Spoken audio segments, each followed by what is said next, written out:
musibah itu hanya negatif, secara umum negatif itu. Tapi kita disuruh menyikapi dengan sabar, sehingga lalu bisa mendatangkan pahala tanpa hisab. Itu adalah sikap bagaimana menyikapi hal-hal yang negatif ini. Boleh jadi kau tidak menyukai sesuatu, padahal Allah hendak menjadikan kebaikan yang banyak pada sesuatu itu. Kebaikan itu bisa menyebabkan seseorang menjadi tidak bebas. Yustakbadnya diperbudak. Tadinya orang bebas, begitu diberi jadi nggak merdeka. Nah, sehingga pemberian yang dilakukan oleh orang yang tidak beriman itu bisa bermakna berbahaya.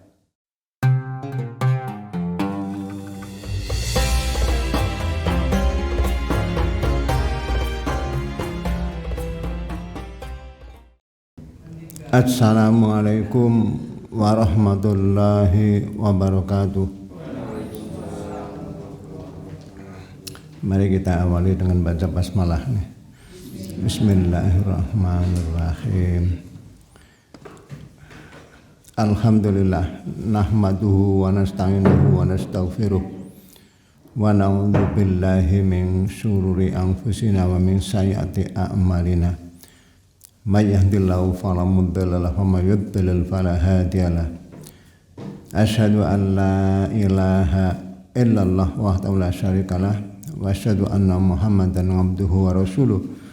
Allahumma shalli ala Muhammad wa ala alihi wa ashabihi wa mawalah ma ba'du.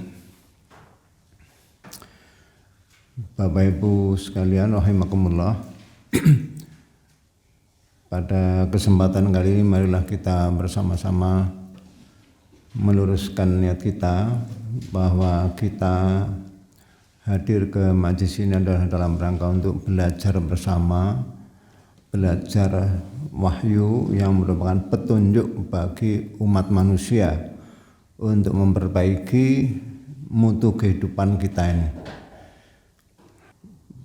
Kali ini saya ingin menyampaikan tema ruang gerak manusia. Jadi semua manusia bergerak untuk memenuhi kebutuhannya. Ya, sebenarnya hal seperti itu menunjukkan bahwa manusia tidak bisa hidup sendiri. Dia membutuhkan sesuatu di luar dirinya. Setidak-tidaknya makan, minum, oksigen itu adalah kebutuhan pokok biologis manusia ini. Sehingga pada setiap manusia ada fitrah yang secara otomatis menggerakkan dirinya untuk mencari apa yang dibutuhkan. Tetapi di sisi lain ada juga hal-hal yang sebenarnya dibutuhkan oleh manusia tapi sering tak terlihat. Sering tak terlihat. Dalam kondisi normal sering tak terlihat. Terlihatnya saat kondisi-kondisi tertentu. Kondisi-kondisi tertentu ini misalnya orang dalam kondisi sehat, dia tidak melihat kalau kesehatan itu sangat penting. Tapi kesehatan itu akan terlihat ketika orang itu sakit. Ketika dia sakit, dia berkhayal atau dia membayangkan kalau saya sehat akan saya lakukan seperti yang mereka lakukan. Tapi ternyata ketika dia sehat tidak demikian ya.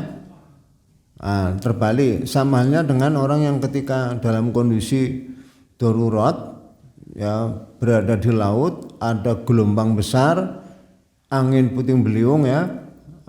Dia juga membutuhkan, tiba-tiba muncul kebutuhan gimana saya bisa selamat ini. Nah, tapi dalam kondisi oke-oke saja, itu tidak muncul perasaan seperti itu. Sehingga dekatnya kepada Allah justru dalam kondisi genting. Tapi dalam kondisi normal Tuhan Allah itu enggak dibutuhkan ini. Ya, padahal dalam kondisi normal atau tidak sama-sama membutuhkan bantuan dari Tuhan. Karena bantuan Tuhan kepada kita ini itu sepanjang masa kita butuhkan ini. Nah, kita diharapkan bisa memiliki kesadaran ya, dalam kondisi lapang maupun dalam kondisi sempit ya, dalam kondisi menyenangkan ataupun menyusahkan, kita bisa memiliki kesadaran bagaimana kita bersikap dengan cara yang benar. Realitas yang ada bahwa kemampuan manusia ini berbeda-beda. Ya, perbedaan itu juga bersifat alami karena manusia hanya bisa menyadari apa yang diperolehnya dengan sengaja, dengan sadar. Tapi hal-hal yang tidak diperolehnya dengan sadar biasanya lalu tidak merasa dimiliki. Sehingga sebagian ulama ada yang berkomentar ya, hal-hal yang kita rasakan setiap saat itu seringkali dianggap bukan nikmat lagi. Ya, oksigen itu nikmat, tapi seringkali dianggap bukan nikmat. Matahari bersinar setiap hari itu nikmat, tapi sering dianggap bukan nikmat. Ya. Begitu juga yang lain-lain. Ya. Kesehatan itu nikmat, tapi juga banyak orang yang ketika sehat malah tidak mau memanfaatkan kesehatan itu untuk hal-hal yang berguna. Ini kan bisa merugikan ya, merugikan orang itu sendiri ini.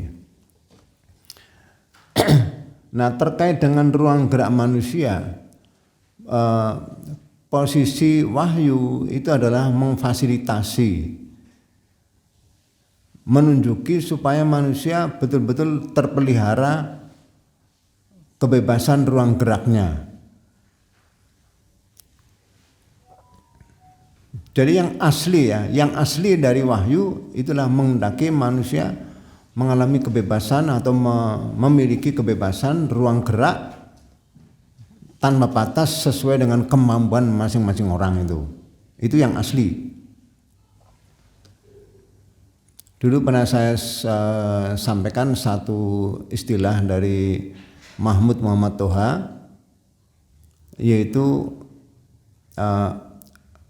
al-hurriyah al-fardiyah al-mutlaqah.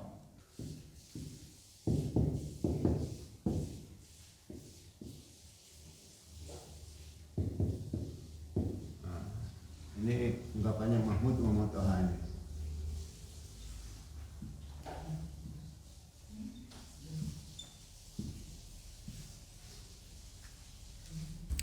Dalam bahasa kita, al-hurriyah al-fardiyah itu al-mutlaqah adalah kebebasan mutlak individu.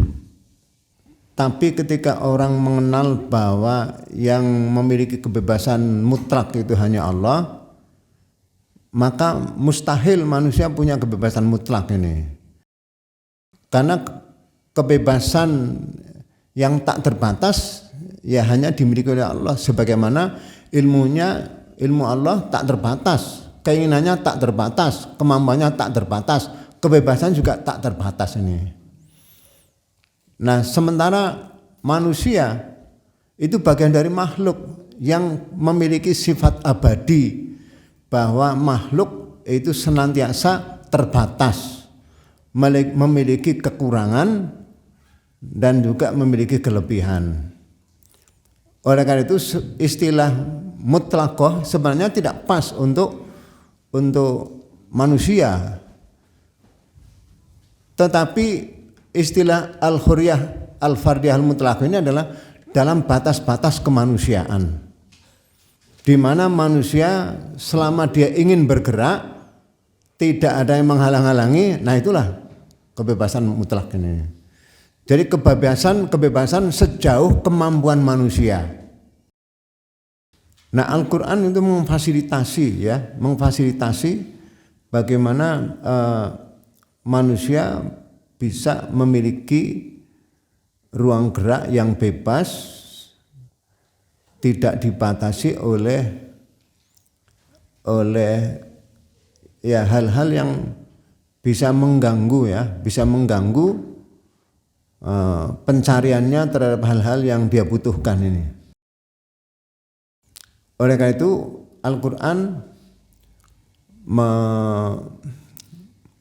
memberikan konsep tentang manusia yang ideal ini. Nah, manusia yang ideal dalam pandangan Al-Quran itu diistilahkan dengan hamba atau abdun. Nah, abdun itu secara umum maknanya adalah hamba atau budak. Sementara kebalikan dari abdun adalah hurrun. Al-hurru itu adalah orang yang merdeka. Makanya dalam sejarah Islam orang seperti Bilal itu dulu sebagai abdun, bukan hurrun ya. Bukan orang merdeka, tapi orang seperti Nabi Muhammad, Abu Bakar, Umar itu al-hurru itu ya, itu orang-orang yang bebas, orang yang merdeka ini. Nah, tapi konotasi di saat itu yang namanya abdun atau hamba itu adalah orang yang tidak punya apa-apa, alias tidak punya harta, tidak punya apa-apa. Mengapa? Karena dirinya pun dimiliki oleh majikannya. Ya. Karena abdun atau hamba di zaman Rasulullah diutus itu adalah kelas manusia yang paling rendah. Ya, kelas manusia yang paling rendah ini. Karena dirinya merasa tidak bisa memenuhi kebutuhannya. Ingin sesuatu dia tidak bisa bergerak menuju kepada apa yang diinginkannya ini. Jadi sangat rendah ya, sangat rendah ini. Nah, sehingga ketika kita berbicara tentang wahyu pun kita tidak bisa lepas dari penggunaan bahasa secara sosiologis yang berkembang pada zamannya ini. Tapi Mahmud Muhammad Toha dia maknainya dengan cara yang berbeda. Ini bisa kita lacak dari Al-Quran bahwa manusia sebagai hamba bisa kita lihat dari beberapa ayat ya. Yang pertama misalnya surat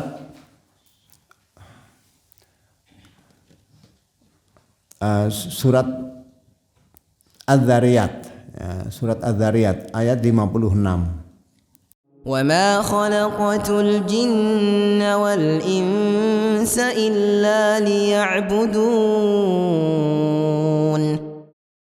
Ya, beribadah kepadaku itu artinya supaya mereka menjadi hamba bagiku, menjadi budakku,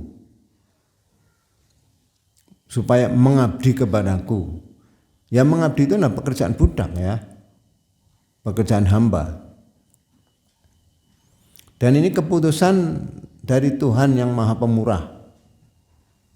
Karena sebenarnya manusia kalau Tuhan tidak berkehendak menciptakan juga tidak akan terwujud, tidak akan ada ini manusia ini. Dulu pernah saya sampaikan satu informasi yang saya ambil dari Ibnu Arabi. Sebenarnya Tuhan ini butuh kita enggak toh? Sebagian orang bilang tidak butuh karena dia maha kaya ini. Ya. Wallahul ghaniyyu, Allah itu maha kaya. Tapi sebagian yang lain Allah itu perlu, Allah itu butuh kita, butuh makhluk. Tandanya apa? Ya dia menciptakan makhluk. Karena menciptakan itu sendiri berawal dari iradah. Allah itu punya keinginan. Keinginan adalah menunjukkan bahwa dia membutuhkan. Orang ingin makan kan dia membutuhkan makan. Nah Allah berkehendak, artinya dia membutuhkan. Nah Ibnu Arabi itu menyampaikan satu statement yang menyatakan bahwa kuntu kanzan mahfiyan. Aku adalah bagaikan perbendaharaan yang tersembunyi. Ya, mengapa kok dia menggambarkan dirinya seperti sebagaimana perbendaharaan yang tersembunyi? Karena selain dia belum ada. Dia sendirian dia ini. Sendirian ini. Nah, ketika sendirian dia menggambarkan bagaikan sesuatu yang tersembunyi. Tambang yang tersembunyi mungkin dalam bumi, enggak ada yang kenal itu loh. Enggak ada yang kenal ini. Lalu dia bilang, uridu an u'rafa, aku ingin dikenal. Ingin dikenal oleh siapa? Selain dia itu belum ada kok.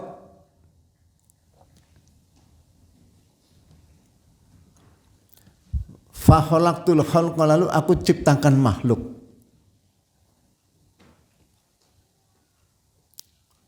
Nah, setelah diciptakan makhluk, baru Allah berbuat fata'arraftu ilaihim, lalu aku perkenalkan diriku kepada mereka. Fa'arafuni, lalu mereka pun mengenalku. Nah, setelah manusia dan lain-lain makhluk mengenal Tuhan, lalu makhluk berdoa kepada Allah, lalu Allah mendengarnya, Allah mengijabainya, Allah menyuruh, kita mentaatinya, sehingga lalu ada dialog. Ya, Tuhan jadi aktif, yang semula itu tidak aktif menjadi aktif. Jadi makhluk ada ya karena Allah membutuhkan untuk diajak berkenalan, ya. Sehingga bagaimana Allah bersikap kepada makhluknya, itu Al-Quran menjelaskan dengan sebaik-baiknya ini. Nah, Allah yang maha kuasa, maha berilmu, maha berkehendak, maha berbuat, maha bertindak, dia punya kebebasan mutlak ini. Nah, oleh karena itu ketika manusia dicipta itu sebagai hamba, yang namanya hamba adalah pelaksana kehendak, ya, pelaksana kehendak ini. Apa yang diinginkannya diperintahkannya kepada hambanya, ya, supaya hambanya melakukannya. Sehingga hambanya tentu punya kemampuan untuk melakukan apa yang Allah inginkan.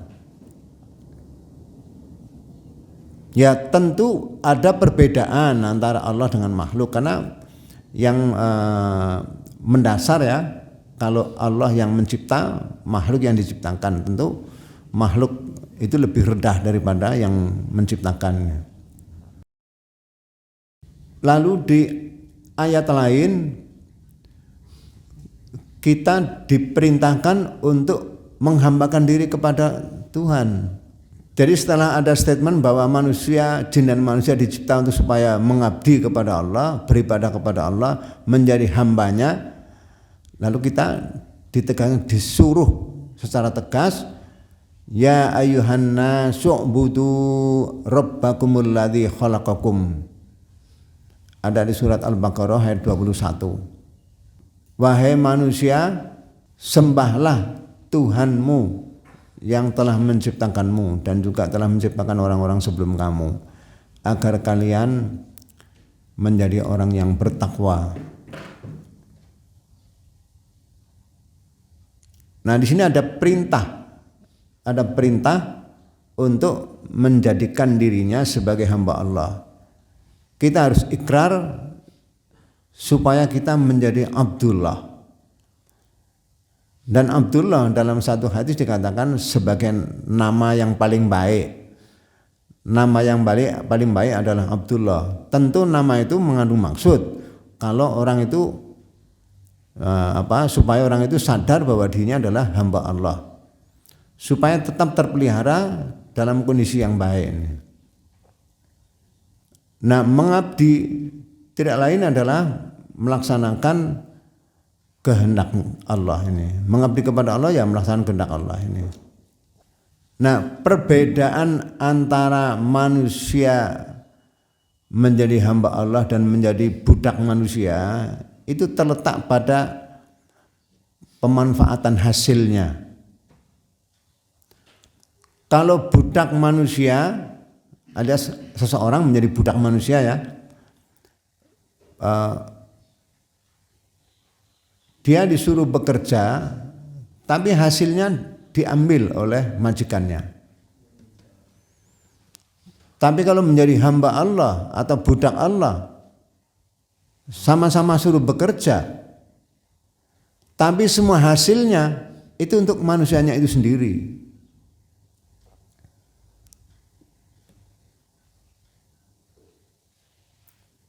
Sehingga Tuhan tidak mengambil sedikit pun dari hasil kerja budak ini. Bahkan Allah menambahi apa yang sudah kita kerjakan, sehingga orang berbuat baik satu dibalas 10 kali lipat, ya, atau mungkin lebih banyak dari itu.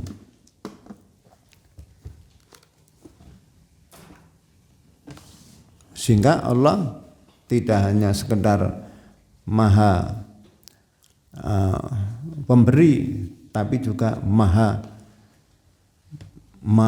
pemurah, ya. Jadi satu kebaikan dibalas 10 kali lipat misalnya nih. Coba dibaca ayatnya nih. Surat Al-An'am ayat 160. Man jaa'a bil hasanati falahu 'ashru amsalha wa man jaa'a bis sayyi'ati fala yujza illa mithlaha wa hum la yuzlamun. Ya, kalau kejahatan itu dibalas hanya semisal. Itu pun kadang-kadang balasannya ditunda. Ya, ditunda. Tentu ditunda ketika ada yang bisa ditunda. Kalau balasannya tidak bisa ditunda, ya itu terpaksa langsung ya, terpaksa langsung ini. Nah, lebih dari itu, kadang-kadang orang sudah terlanjur salah, ya, terlanjur salah. Itu dia bertaubat, belum dibalas sudah dihapus. Nah, sehingga balasannya tidak muncul karena diampuni. Orang melakukan tindakan menyekutukan, misalnya menyembah makhluk, ya itu dosa, ya dosa. Belum dibalas, balasannya mungkin di akhirat, belum dibalas, tapi dia sudah bertaubat. Karena dia bertaubat, lalu di akhirat tidak dimasukkan di neraka misalnya nih. Ya dihapus, ya dihapus ini, sehingga Allah bisa dipahami sebagai tawab, sebagai yang maha penerima taubat. Bahkan di ayat lain disebutkan Ghafir atau Ghafur, ya, atau Ghaffar, maha pengampun. Karena kondisi manusia yang memang memiliki kelemahan, tidak mungkin akan dituntut di luar kemampuannya, tidak mungkin. Pasti Allah akan menuntut kita hanya sesuai dengan kemampuan kita, dan itu pun juga kalau ada hasilnya untuk manusia itu sendiri ini. Oleh karena itu kalau kita ingin menjadi orang yang lebih bebas, kita perlu mengetahui kehendak-kehendak Tuhan. Nah, kehendak Tuhan itu diungkapkan di dalam Al-Quran. Nah, di antara kehendak Tuhan kepada manusia itu Allah sebutkan dalam surat Al-Qasas ayat 77. Ini yang saya anggap mewakili ayat yang mewakili semua ruang gerak manusia ini. Wabtaghi fima atakallahu darul akhirah wala tansa nasibaka minad dunya wa asin kama asanallahu ilaik wala tabghil fasada fil ardi innallaha la yuhibbul mufsidin. Carilah pada apa yang telah dianugerahkan Allah kepadamu kebahagiaan negeri akhirat, dan janganlah kamu melupakan bahagianmu dari kenikmatan duniawi, dan berbuat baiklah kepada orang lain sebagaimana Allah telah berbuat baik kepadamu, dan janganlah kamu berbuat kerusakan di muka bumi. Sesungguhnya Allah tidak menyukai orang-orang yang berbuat kerusakan. Ayat ini sudah mewakili semua ruang gerak manusia. Ya. Nah, kita disuruh mencari kebahagiaan akhirat dan juga kebahagiaan duniawi. Tapi kebahagiaan akhirat diletakkan di depan. Carilah kebahagiaan negeri akhirat pada apa yang Allah berikan kepadamu. Dan janganlah kamu lupakan bahagianmu dari dunia ini. Biasanya orang memberikan penjelasan kebahagiaan negeri akhirat itu bersifat spiritual, bersifat rohani, sementara yang bagian dunia itu bersifat duniawi, bersifat fisikal, bersifat jasmania, kebutuhan jasmani kita, seperti makanan, minuman, pakaian, tempat tinggal, kendaraan, itu adalah yang bersifat duniawi ini. Sebenarnya istilah dunia itu artinya adalah kekinian, lawannya adalah akhirah. Akhirah itu bagian akhir. Yang sekarang di sini itu namanya dunia ini. Sehingga dalam patah ada orang mengatakan apa yang ada itu lebih baik meskipun kecil daripada banyak tapi belum ada. Seekor burung yang ada di tangannya lebih baik daripada berapa ekor burung yang dijanjikan tapi belum jelas ini. Artinya apa? Yang dibutuhkan sekarang itu lebih baik daripada yang mungkin lebih baik tapi belum ada. Kalau dalam bahasa Rasulullah, orang mau makan lauknya adanya hanya cuka, dia bilang sebaik-baik lauk adalah cuka ini. Itu bukan karena ikan tidak lebih baik daripada cuka, bukan ya. Tapi karena kekinian itu yang menjadi unsur harus dia lakukan ini. Kalau yang harus bisa dinikmati sekarang adalah cuka, ya sudah, cuka itu dinikmati. Kalau toh dia mungkin rendah, tapi kalau dia bisa menyikapi dengan sikap yang menggembirakan, dengan sikap gembira, ya dia bisa gembira karena adanya hanya itu. Bahkan dalam agama dalam pandangan Al-Quran ini, yang negatif pun itu hendaknya disikapi dengan yang positif supaya mendatangkan yang menyenangkan dan mendatangkan hal yang membahagiakan. Misalnya musibah itu hanya negatif, secara umum negatif itu. Tapi kita disuruh menyikapi dengan sabar sehingga lalu bisa mendatangkan pahala tanpa hisab. Itu adalah sikap bagaimana menyikapi hal-hal yang negatif ini. Karena kalau hal yang negatif kita sikapi dengan cara yang keliru, kita mendapatkan tambahan hal yang menyusahkan. Sudah dapat musibah, dia mengeluh, tambah parah, tambah nggak bisa makan, tambah nggak bisa kerja, lalu nggak bekerja ya tambah lama untuk bisa pulihnya ini. Sehingga dengan petunjuk wahyu, ketika ada musibah kita sikapi dengan sabar, lalu menjadi efektif, efisien. Ya, hal yang nilainya negatif pada umumnya ternyata mendatangkan keuntungan. Nah, sehingga kalau Rasulullah lalu berkomentar ya, ajaban li amril mu'min li anna amrohu kullahu lahu khair. Ya, walaysa dzalika li ahadin illa lil mu'min. In asabathu sarra syakara fakana khairun lahu wa in asabathu dharra sabara fakana khairun lahu. Amat mengagumkan urusan orang beriman, karena semua urusannya itu baik, dan yang demikian tidak terjadi kecuali pada seorang mukmin.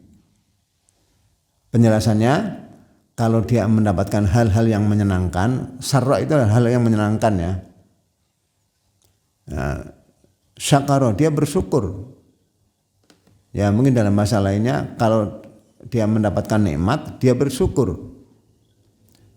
Tapi kalau dia mendapatkan hal-hal yang atau mengalami hal-hal yang dharra, yang menekan, yang tidak menyenangkan, kondisinya tidak mengenakan ya, itu disuruh sikap dengan sabar. Maka sabar pun baik baginya ini. Nah, di dalam Al-Quran ada 2 ayat yang bisa menunjuki kita. Yang pertama ada dalam surat Ibrahim, la in syakartum la azidannakum. Jika kalian bersyukur, niscaya akan Allah tambah ya nikmatnya. Jadi syukur itu mengundang nikmat yang lain ya. وَإِذْ تَأَذَّنَ رَبُّكُمْ لَئِن شَكَرْتُمْ لَأَزِيدَنَّكُمْ وَلَئِن كَفَرْتُمْ إِنَّ عَذَابِي لَشَدِيدٌ. Ya, jadi yang datang nikmat, ternyata nikmat itu punya 2 sisi.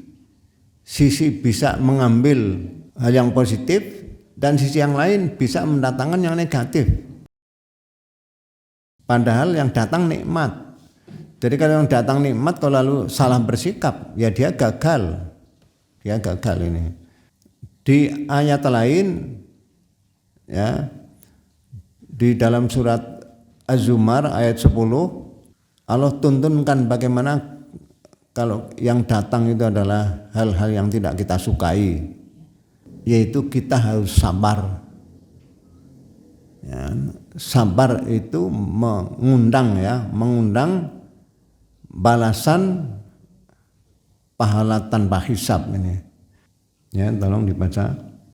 قُلْ يَا عِبَادِي الَّذِينَ آمَنُوا اتَّقُوا رَبَّكُمْ لِلَّذِينَ أَحْسَنُوا فِي هَذِهِ الدُّنْيَا حَسَنَةٌ وَأَرْضُ اللَّهِ وَاسِعَةٌ إِنَّمَا يُوَفَّى الصَّابِرُونَ أَجْرَهُم بِغَيْرِ حِسَابٍ. Ya. Jadi hanya orang yang bersabar yang akan disempurnakan pahalanya tanpa batas, tanpa hisab ini. Andaikan orang hidup itu adalah untuk berebut atau mencari pahala terbanyak, ternyata jalan yang bisa mengantarkan orang mendapatkan pahala terbanyak adalah sabar. Orang akan berebut pada sabar ini. Karena nikmat kita sikapi dengan syukur, tetap saja dia balasannya terbatas. Tapi kalau hal-hal yang tidak kita sukai kemudian kita sikapi dengan sabar, Allah memberikan balasan tanpa batas ini. Jadi lebih besar. Nah kalau sabar itu balasannya lebih besar, tentu orang akan belajar penyebab sabar itu apa. Oh, penyebab sabar adalah munculnya hal yang tidak disukai. Maka orang beriman tentu dia sangat suka terhadap hal-hal yang tidak disukai. Kan aneh toh. Wong hal yang tidak disukai kok lalu sangat disukai, itu kan aneh ini. Ya itulah agama itu begitu, sehingga menjadi luar biasa. Kalau orang beragama menjadi luar biasa ini. Sehingga pada orang beriman memang lalu tidak muncul permusuhan. Bahwa dalam satu hadis misalnya ada orang yang cintakan Allah, benci karena Allah. Iya. Ya, tapi ada cara yang lain. Ada cara yang lain ini. Terhadap hal yang baik kita mencintainya, wajar. Terhadap yang tidak kita sukai kita membencinya, wajar ini. Tapi hal yang tidak kita sukai ternyata mengandung kebaikan. Mengandung kebaikan ini kalau disikapi dengan cara yang benar. Kalau tidak ya tidak. Jadi hal yang jelek, hal yang katakan tidak disukai itu bisa mendatangkan hal yang baik jika kita sikapi dengan sikap yang benar. Nah itulah peran agama ya. Dicontohkan dalam Al-Quran, misalnya dalam surat An-Nisa, coba kita buka surat An-Nisa ini ayat 19. يا أيها الذين آمنوا لا يحل لكم أن ترثوا النساء كرها ولا تعضلوهن لتذهبوا ببعض ما آتيتموهن إلا أن يأتين بفاحشة مبينة وعاشروهن بالمعروف فإن كرهتموهن فعسى أن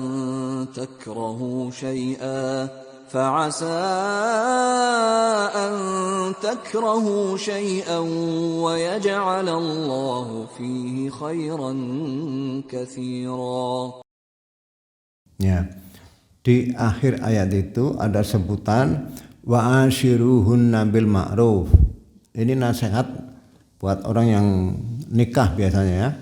Itu diberi nasihat, pergaulilah istrimu dengan cara yang baik. Ya tentu perintah ini ditujukan kepada suami karena masyarakat Arab waktu itu tradisinya adalah tradisi patriarkat ya. Laki-laki itu lebih dominan daripada perempuan. Supaya setara. Ya, yang dominan yang laki-laki itu harus melindungi perempuan. Nah, tapi kata yang dipakai coba wasyiruna bil ma'ruf. Ma'ruf itu artinya sesuatu yang diketahui. Jadi kalau suami mempergauli istri, bersikap sesuatu kepada istri, itu hendaknya atas dasar pengetahuan. Artinya istri sudah tahu kalau dia bersikap seperti itu ada manfaatnya itu loh. Bil ma'ruf. Ya. Nah, bil ma'ruf itu akan muncul kalau sebelumnya telah dilakukan apa yang namanya taklim, yaitu pemberitahuan atau sosialisasi pengetahuan atau ilmu. Aneh kalau orang wangasiruhuna bil ma'ruf, sementara ma'rufnya hanya menurut suaminya tok. Enggak nyambung nanti ya. Enggak nyambung. Jadi harus saling mengetahui. Kalau dirinya begini itu memang ada aturannya. Dan itu mendatangkan kemanfaatan bagi kedua belah pihak. Itu perlu disadari. Nah, kemudian pada kelanjutannya fa in karihtumuhunna, jika kalian tidak suka sesuatu dari istrimu atau kebalikannya ya istri kepada suami, kata Allah fa'asa an takrahu syai'an, boleh jadi kau tidak menyukai sesuatu padahal Allah hendak menjadikan kebaikan yang banyak pada sesuatu itu. Coba manis itu ya bagian dari diri istri atau suami. Yang tidak disukai kan banyak, apalagi namanya makhluk sebagai bagian dari makhluk pasti memiliki banyak kekurangan. Kekurangannya tak terhingga kalau di daftar ini, ribuan jutaan ya kalau mau di daftar ini, sangat banyak ini. Ternyata itu akan menjadi modal, akan menjadi aset untuk mendatangkan kebaikan yang banyak. Sesuatu yang makruh itu tak disukai, ternyata mengandung khairon katsira. Padahal khairon itu adalah kebaikan dalam arti sesuai dengan pilihan kita. Jadi misalnya ada banyak pakaian ya, warnanya ada yang kurang menarik, kita memilih yang terbaik sesuai dengan keinginan kita, itu khairan. Jadi kita punya hak memilih. Jadi bukan sekedar dianggap baik tapi bagi orang lain nggak baik, bukan ya, tapi sesuai dengan pilihan kita masing-masing. Nah, kalau saja hubungan suami istri ya didasari ayat seperti ini, ya istri tidak takut memperlihatkan atau mempertunjukkan atau kelihatan oleh pasangannya akan kekurangannya, karena itu akan menjadi modal, menjadi aset untuk memperkuat kesabarannya, sehingga lalu dia bisa menggali potensi tersebut untuk mendatangkan kebaikan yang banyak ini. Ya dulu pernah saya beri penjelasan ya, kalau ternyata istrinya ya yang disangka sudah pakai jilbab dikira pinter ngaji, setelah jadi istri ternyata nggak bisa ngaji misalnya ini, ya diajari ya, ternyata nggak bisa ngajari, panggil guru. Wah, panggil guru harus bayar, golek ke duit ya, golek ke duit ini. Wah jauh, antar. Nah itu semuanya tindakan positif yang bisa mendatangkan pahala yang sangat besar ini. Sehingga ketika ngantar pun dia bukan ngantar sekedar ngantar ya sambil nusun-nusun misalnya ini, bukan ya, tapi diantar dengan penuh perhatian karena ini adalah melaksanakan tugas Allah ini tuntunan Allah ini, sehingga mengerjakannya dengan penuh kesungguhan. Nah coba kalau istrinya diantar mau belajar Al-Quran atau belajar masak misalnya ini, ya tahu kondisi suaminya seperti itu, dia senang ya, dia senang ini. Walaupun belajar dia senang ini, tidak takut ini. Sehingga lalu hidupnya bisa apa adanya. Hubungan suami istri bisa apa adanya ini. Kalau ada kebaikan ya baik juga ya. Ada kekurangan, kekurangan itu juga enggak dikehendaki kok. Ya. Nah, jadi kembali ke surat Al-Qasas ayat 77. Ayat ini merupakan ayat yang bisa mewakili secara keseluruhan apa yang harus dilakukan oleh manusia ini. Kesana kemari manusia ya mencari kebahagiaan dunia akhirat ini. Kemudian Allah suruh kita berbuat baik dan jangan membuat kerusakan. Itu adalah cara bagaimana orang meraih kebahagiaan di dunia dan di akhirat.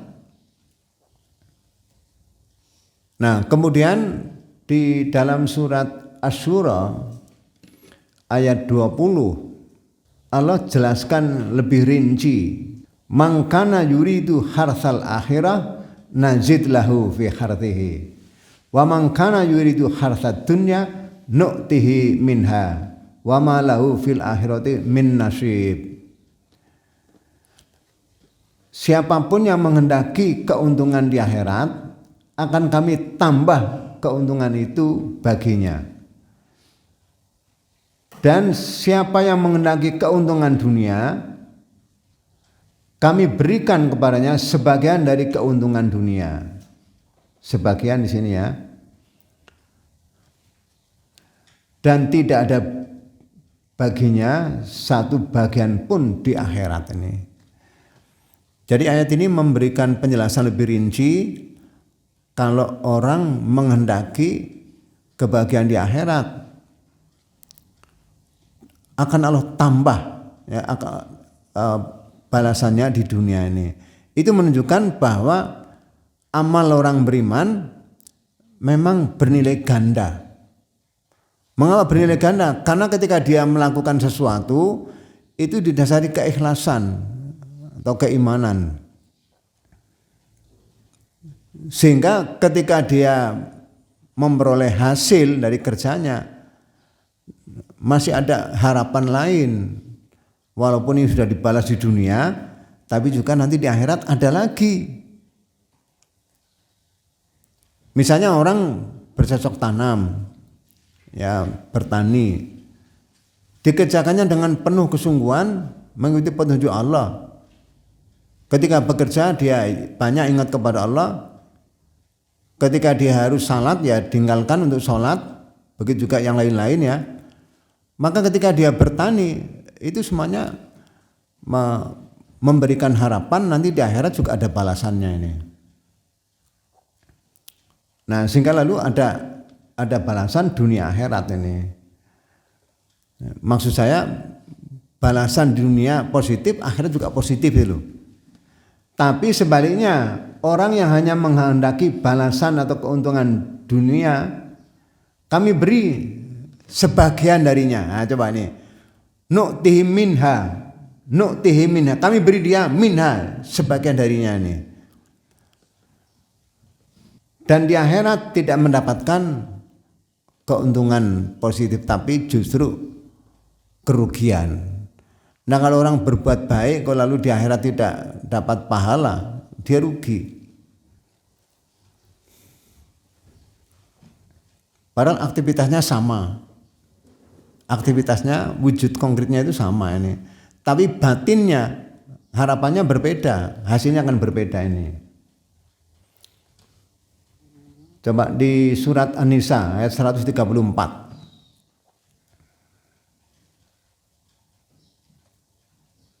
Di sini ada peringatan sindiran ya untuk orang-orang yang hanya mengharapkan balasan di dunia dengan pekerjaannya ini.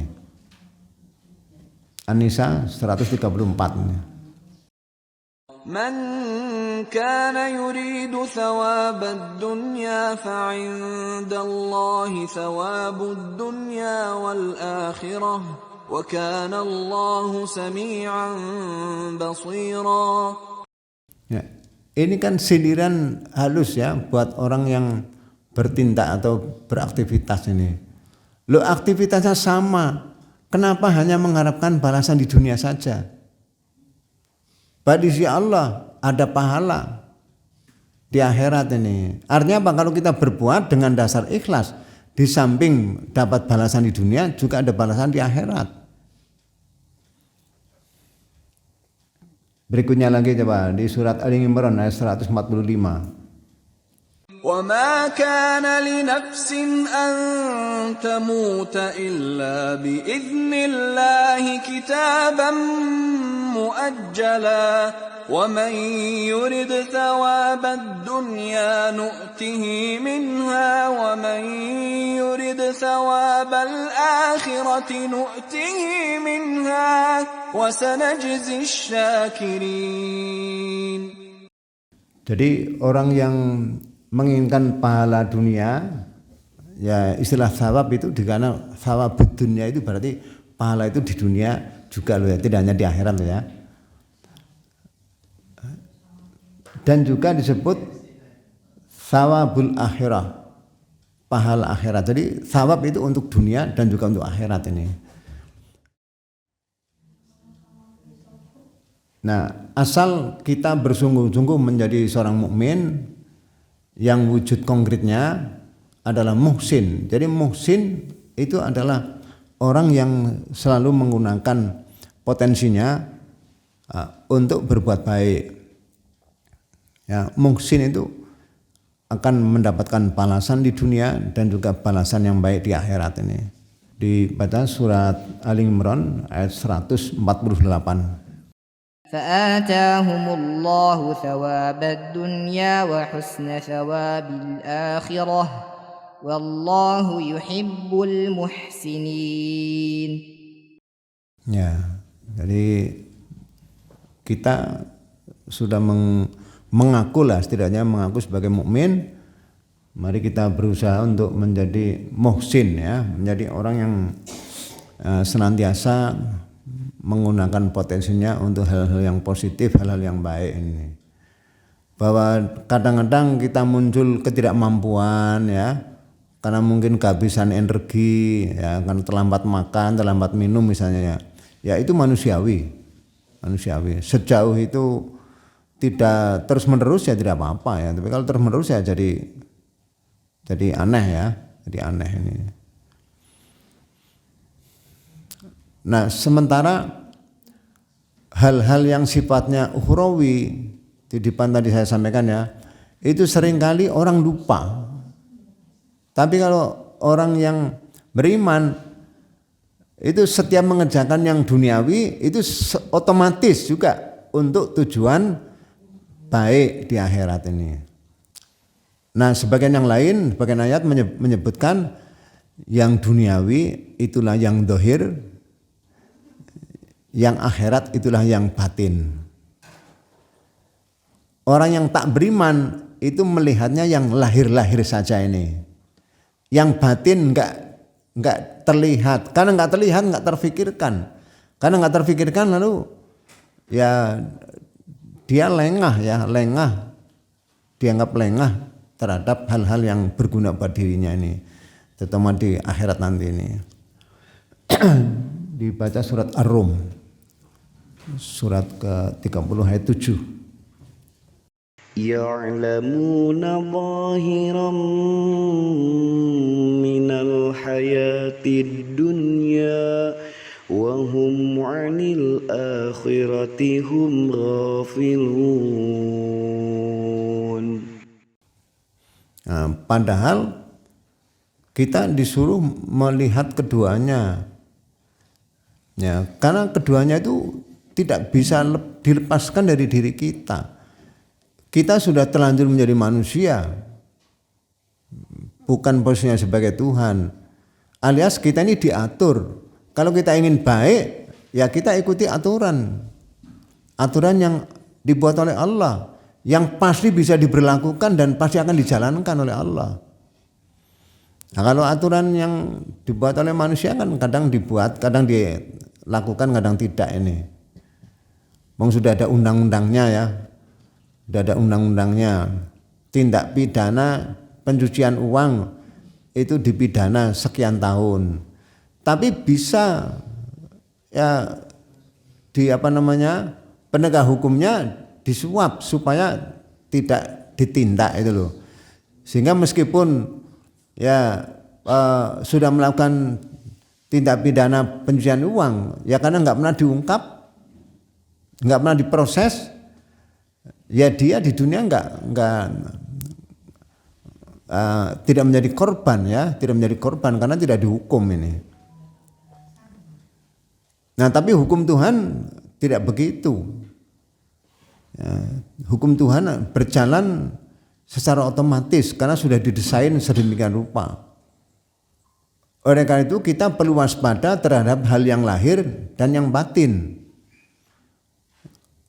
Amalan selalu ada nilai lahirnya dan juga batinnya. Setiap amalan ini. Misalnya orang sholat ada nilai lahirnya, ada nilai batinnya. Orang sedekah ada lahir, ada batinnya ini. Orang dusta ada nilai lahirnya, ada nilai batinnya. Ya. Mencuri ada nilai lahirnya, ada nilai batinnya. Nah, nilai lahir batin kadang-kadang sama, ya, kadang-kadang sama-sama positif, kadang berbeda, ya, kadang berbeda. Positif negatif atau negatif positif itu bisa muncul, ya. Misalnya musibah, kita sikap dengan sabar, musibah itu negatif, tapi ketika disikap dengan sabar lalu muncul positif. Itu bagian-bagian yang hanya bisa dilakukan oleh orang-orang beriman ini. Untuk terakhir kita buka surat Al-An'am ayat 120. وَذَرُوا ظَاهِرَ الْإِثْمِ وَبَاطِنَهُ إِنَّ الَّذِينَ يَكْسِبُونَ الْإِثْمَ سَيُجْزَوْنَ بِمَا كَانُوا يَقْتَرِفُونَ. Ya.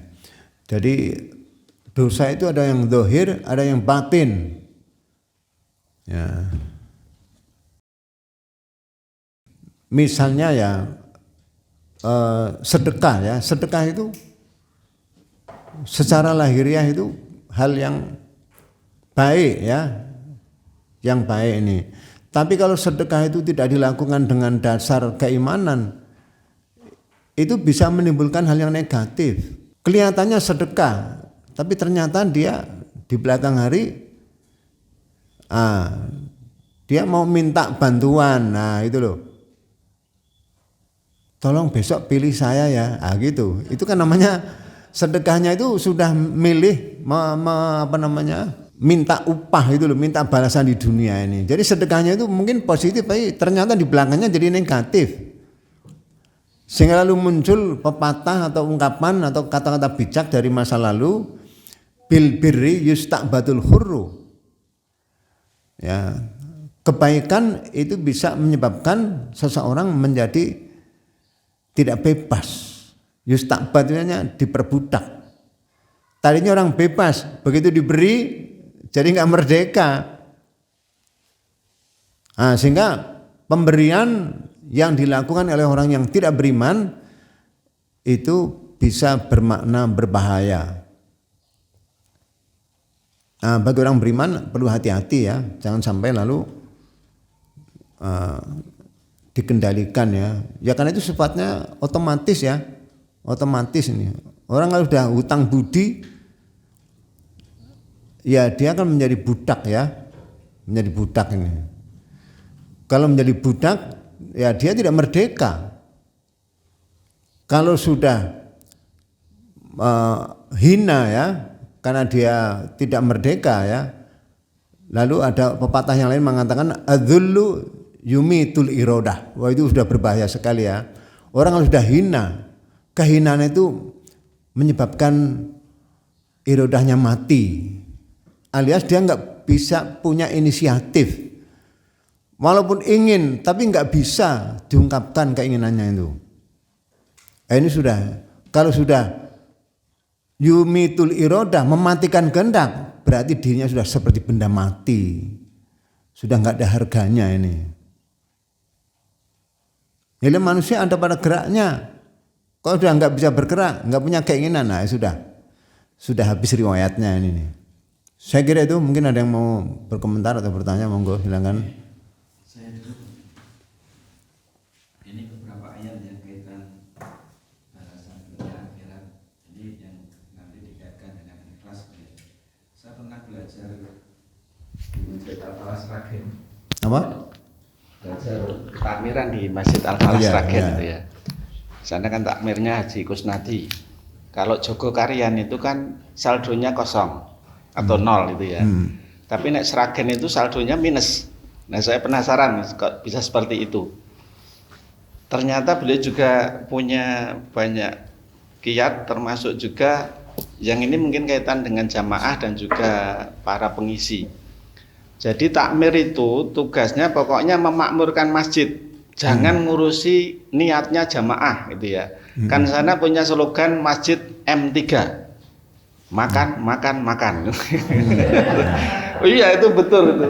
Saya pernah buktikan. Jadi pokoknya tamu di sana itu dijamu, terus apa minumnya ditanya minum apa, terus makannya makan apa, termasuk tidurnya di kasur. Saya buktikan. Saya ngajak takmir dari Masjid Agung itu kan 11 orang. Terus pokoknya ke sana. Nanti kalau bisa 5 waktu bisa di sana itu ya. Berangkat dari sini jam 10 sampai sana jam 12. Zuhur bisa ngasar, maghrib, ngisya, subuh habis pengajian subuh terus pulang. Artinya kan menikmati 5 waktu itu ya. Itu betul-betul luar biasa Pak, luar biasa. Jadi jamaah akad pagi itu bisa sampai 3.000 orang dan itu dapat soto semuanya.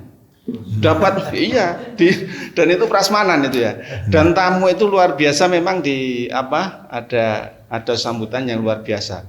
Dan rombongan saya 11 dari sini itu ternyata jelang dini hari itu kan kebetulan Sabtu berangkat pulangnya kan Ahad pagi itu ya. Itu jam 2 jam 3 itu dari berbagai penjuru Jawa Tengah Jawa itu udah datang itu ya. Bisa penuh. Jadi itu bis-bisan itu penasaran seperti itu karena kan memang promosi YouTube-nya dan lain sebagainya kan cukup mengena itu ya. Nah kembali ini poin takmir itu jangan ngurusi niatnya jamaah itu ya. Yang penting memakmuran itu. Perkara wong niate pengajian untuk soto atau nanti dapat sayur itu terserah itu ya. Lah nanti sambil jalan taklim itu diberi masukan pentingnya niat itu kan di situ. Pokoknya membuat jamaah itu senang dan tertarik itu luar biasa. Nah di sisi lain ini gini, saya juga punya permasalahan di masjid itu kaitan ini kadang itu para takmir itu ngurusi niate penceramah dan jamaah itu ya. Karena nang masjid dikoi kopi dikoi anu kok niate mung golek kuwi ya itu kan kembali tadi ya. Jadi apa takmir itu khawatir jamaahnya nanti ke masjid itu niate mung itu padahal kan nanti sebenarnya ada sesi-sesi kalau pokoknya seneng neng masjid nanti ikut kajian kan tinggal nanti yang mengisi itu nanti di setel biar kaitan niat dan lain sebagainya itu kan urusannya bukan urusan takmir tapi nanti penceramah. Nah di sisi lain ini juga gini kaitan saya itu kadang memberi honor penceramah itu sering napa nggih berbentur dengan takmir yang lain. Jadi kepantasan itu ya, misalnya dikasih ini berapa? 100 cukup, kok 100 piye toh? Orang wangun Jogja itu 100 itu ya, itu akhirnya ya sering seperti itulah. Nanti ya Pak ngurangi keikhlasan gitu. Jadi kembali itu Pak, kembali. Jadi saya lihat itu sulit berkembangnya itu seperti itu. Jadi kadang orang itu ngurusi niatnya orang lain gitu ya. Padahal kalau misalnya kita ngundang penceramah, kita akan kewajiban bagaimana nanti memuliakan penceramah itu ya. Nah, perkara niate nanti apa seperti apa kan yang jelas kan kewajiban kita ya. Honornya cukup dan lain sebagainya. Nah, itu yang mungkin tidak banyak perhatikan. Dan itu banyak tidak hanya 1 2 itu saya sering crash itu akhirnya merubahnya itu kadang tanya saya juga enggak enak. Pak Adi nek ngisi ning kono biasa untuk piro? Itu betul itu. Saya merubahnya kan, loh nek masjid kono itu biasanya ceramah itu bangsa 300 400 biasa. Mosok sini 150. Dan saya rasakan Pak, Jogja ini menghargai orang pinter itu sangat murah. Sangat murah. Apalagi yang kaitan dengan agama, gitu ya. Saya punya saudara di Jakarta, kebetulan juga ngurusi kemasjidan dan itu kan bendara di kantornya itu kan nek neng Jogja ini ceramah ngene iki entuke piro biasane. Itu kan ya paling banter 500. Wah, sana itu kultum aja 1 juta ya. Khotbah Jumat itu 1,5 Pak sana. Itu nek Jogja ya paling ngampuh 150. Dan ini kembali Pak. Jadi kadang orang itu sulit maju mengelola sesuatu ini kan kadang ngurusin niat orang nih. Dan dari sisi agama ini memang ini napa nggih termasuk nyun sewu Pak ini kan sertifikasi antara guru agama dengan guru umum itu kan beda. Guru agama itu kalau di kota loh Pak yang SD itu prosesnya untuk pemberkasan itu wah tiri-tiri itu bahkan diuji RPP-nya terus tanda tangan kesabaran tanda tangan harus hafalan itu ya. Sementara yang guru kelas Saya kan kebetulan guru kelas itu ya. Itu tanpa seperti itu dan cairnya lebih cepat, tidak ada potongan. Enggak. Kalau guru agama itu wis berbelit, bisa dipotong beberapa pos. Saya tuh kata, lah ini kan kok seperti itu ini ya. Ini kan nopo tadi menguji keikhlasan. Masalahnya sampai berdoa biar sabar. Lah ini kira-kira gimana Pak? Jadi kaitan orang itu punya persepsi masalah agama itu ya tidak usah diperhatikan balasannya langsung itu ya, karena di akhirat. Kalau nanti langsung kan khawatir nanti dia itu dapatnya sedikit itu ya. Padahal kalau saya sering mendengar Pak Medi itu orang itu kan berbanding. Misalnya disuruh ke A dan B. Ke A ini kan dapat pahala, ke B juga dapat. Neng A ini dapat 500, ini dapat 200, kan milih 500. Itu kan sangat normal Pak ya. Yeah. Saya itu sering banjeli ustadz-ustadz itu saya apal. Oh nek koneng kene rek gelem kayak gini toh. Neng saya ketan. Jadi sering kalau double itu, tat iso banjeli aku anu double ya. Ternyata saya nyanyi itu oh gini. Saya baru paham itu. Berarti kan jam terbangnya banyak itu. Yeah. Ini kembali Pak kaitan ini pandangan tadi balasan dunia akhirat itu apa memang harus seperti itu ya. Jadi ini orang-orang kan kaitan ikhlas itu kan ya memang sisi lain menjaga orang ikhlas, tapi kalau kita berpikir kan sebenarnya ikhlas itu kan urusan pribadinya, bukan urusan kita pribadi dengan Allah itu ya. Kalau kita kan kaitan kalau mungkin ya istilahnya ngundang orang kan kewajiban kita memuliakan, bukan ngurusi ikhlasnya. Yeah. Nah untuk memahamkan ke arah itu kan prosesnya kira-kira seperti apa ini? Ya, jadi begini, kalau ya ini persepsi saya nih ya, nanti mungkin persepsi orang lain juga bisa beda-beda ya. Saya banyak ngobrol dengan Pak Jumarudin ya, sejak kenal pertama dan anak ini ya di sini. Sampai sekarang ya dia sudah mencoba melakukan berbagai macam usaha untuk menggandeng para takmir masjid ya sak DIY ini.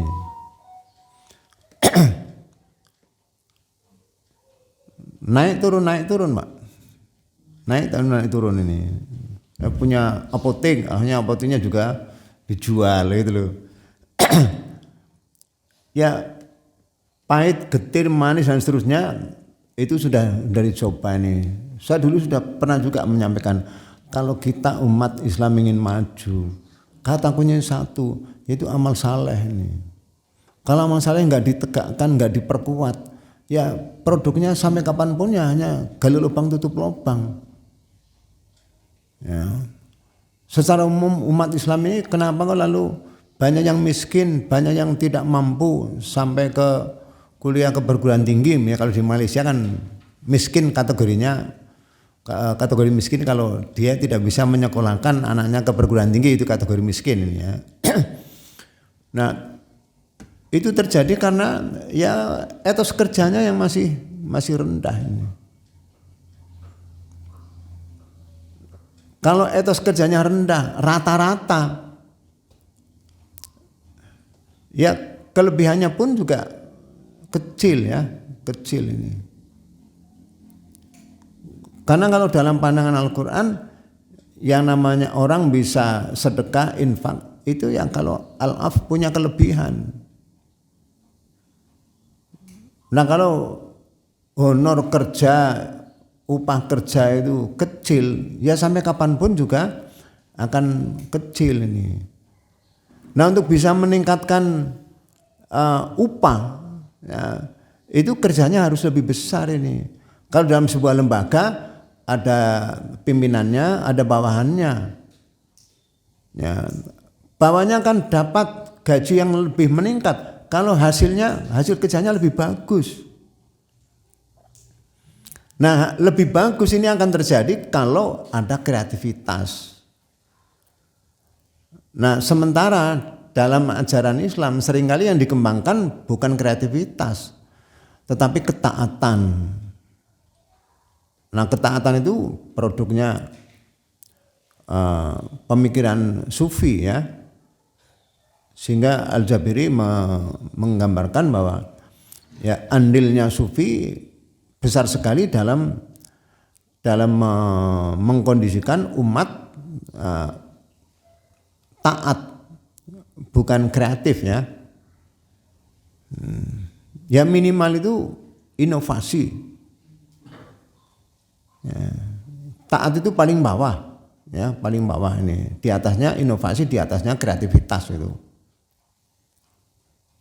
Jadi kalau kita tidak bisa meningkatkan kreativitas, ya infak terkumpul kecil, ya terkumpul kecil ini. Walaupun dia ilmunya banyak, tapi kalau tidak kreatif ya pengajiannya tetap sedikit. Apalagi di dalam sufi ada ajaran zuhud dan ajaran qanaah ya. Itu menyebabkan para kaum zuhad ya itu lebih melempem ya, karena bukan sekedar tidak tertarik kepada dunia tapi takut kepada dunia. Yang itu kalau dalam bahasa tauhid sudah keliru dia ini. Yang pantas ditakuti hanya Allah kok. Wong dunia itu semuanya dijadikan fasilitas kok malah ditakuti. Kalau wabtaghi fima atakalau darul akhirah walatan sanasibaka minad dunya, itu artinya apa? Dunia yang Allah berikan tolong dimanfaatkan untuk kebahagiaanmu dunia akhirat. Mungkin dipraktikkan oleh Joko Karyan arahnya ke sana.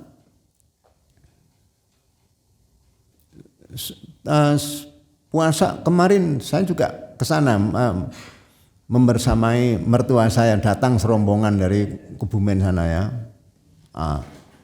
Sehari semalam di situ ya. Saya mendengarkan presentasi dari Mas Dimas ya. Bagus ya, bagus banget memang ini. Itu waktu itu kalau nggak salah antara rencana dengan realitas itu besar rencananya, tapi tetap jalan ya, tetap jalan ini. Karena masyarakatnya sudah mendukung, sudah terdorong untuk menginfakkan hartanya ya, demi kebersamaan ini. Nah, itu di satu sisi, di samping kreativitas ada hal yang lain. Dan yang lain ini yang lebih penting, yaitu iman.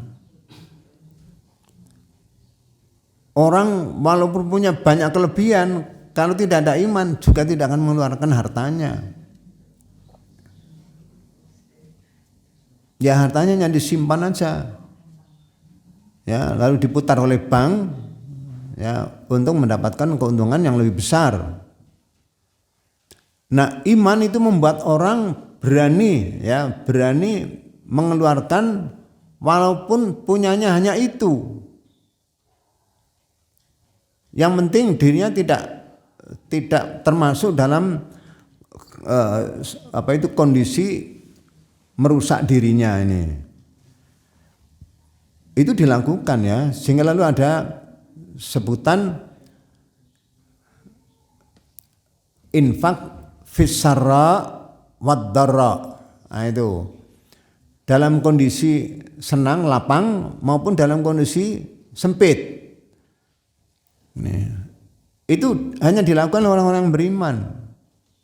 Kalau tidak beriman tidak akan melakukan itu.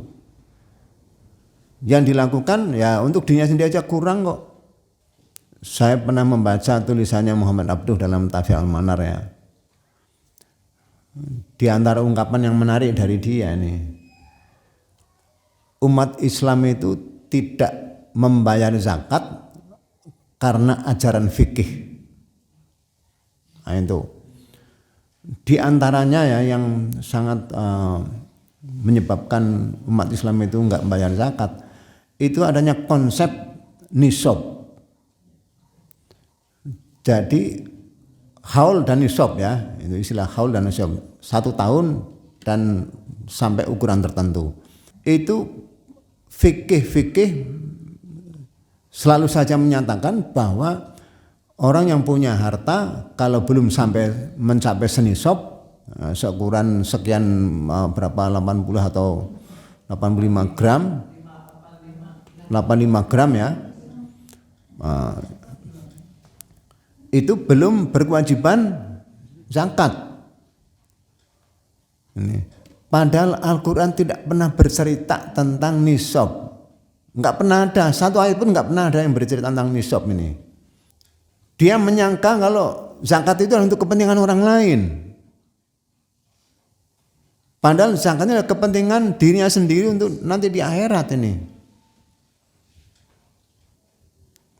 Sehingga orang yang tidak zakat sama halnya dengan orang yang tidak mau memenuhi kepentingannya sendiri.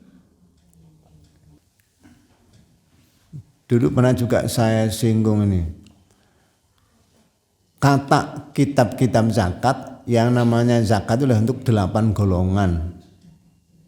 Ini. Pada dalam Al-Quran enggak pernah ada sebutan zakat untuk 8 golongan ini.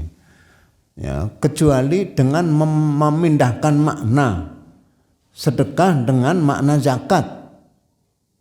Padahal kata kitab zakat, sedekah itu ya beda dengan zakat. Beda lagi dengan infak ini. Padahal dalam Al-Quran orang yang tidak mau zakat atau tidak mau menzakatkan hartanya ya, harta enggak dizakati, itu akan menjadi bahan siksaan bagi dirinya ini. Sayutawwaquna ma bahilu bihi. Coba dibaca surat Ali Imran ayat 180.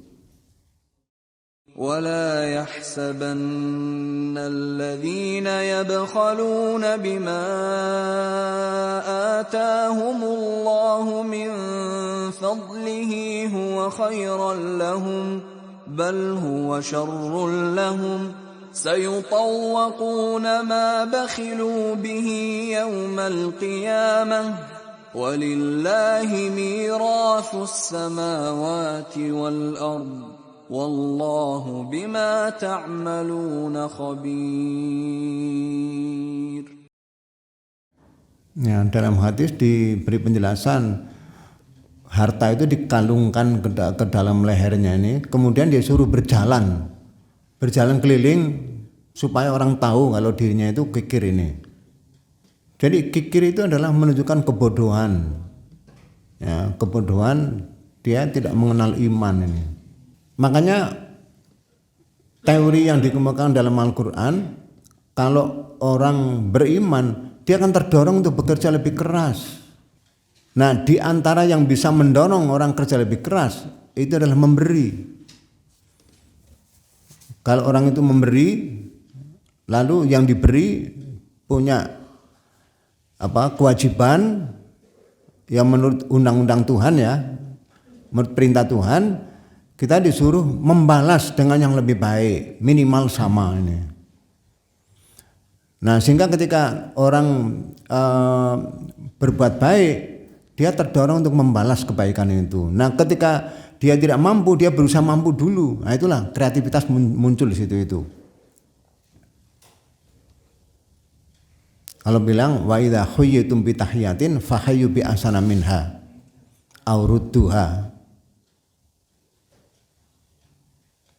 Sehingga saya juga sering kali menyampaikan pentingnya iman untuk mendongkrak orang untuk bekerja.